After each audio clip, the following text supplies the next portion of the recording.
நிதானம் அவசியம்.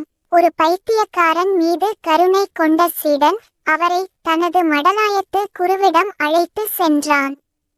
குரு சொன்னார், அவரை அப்படி ஓரமா மூலையில் உட்கார விடுங்கள்.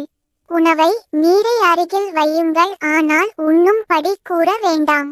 பசித்தால் வாரிய எடுத்து சாப்பிடுவார். அவருக்கு எந்த உதவியும் செய்ய வேண்டாம், நீங்கள் யாரும் கண்டு கொள்ளவும் வேண்டாம் என்றார். அவர் கத்துவார், கற்களை வீசுவார், ஆனால் யாரும் கண்டு கொள்ளவில்லை. சீடர்கள் அவரவர் வேலைகளை பார்த்தனர். அந்த பைத்தியக்காரனுக்கு எதிர்வினையாற்றுவது இல்லாது போனது. நாட்கள் நகர்ந்தன. ஒரு நாள் அமைதியாக குரு முன் வந்த பைத்தியக்காரன், எனக்கும் தியானம் கற்று தருவீர்களா என்று கேட்டான். இது இன்றும் திபெத்திய புத்தமடாலயங்களில் நாடாகும் சிகிச்சை முறை. எதிர்வினையாற்ற யாரும் இல்லை என்றால் அவர் அமைதியாகி விடுகிறார் என்கிறார்கள் திபெத்திய லாமாக்கள். மற்றவர் பார்க்கவில்லை என்றால் பைத்தியக்காரத்தனங்கள் வளர்ந்து கொண்டே போகாது. தர்க்கம் பண்ணாதீர்கள்.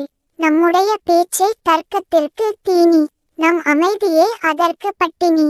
அமைதியாக இருங்கள், எல்லாம் சரியாகும். ஒரு வேலை சரியாகவில்லை என்றாலும் பரவாயில்லை, நீங்கள் சரியாக இருப்பீர்கள். நிதானம் நீளமானது.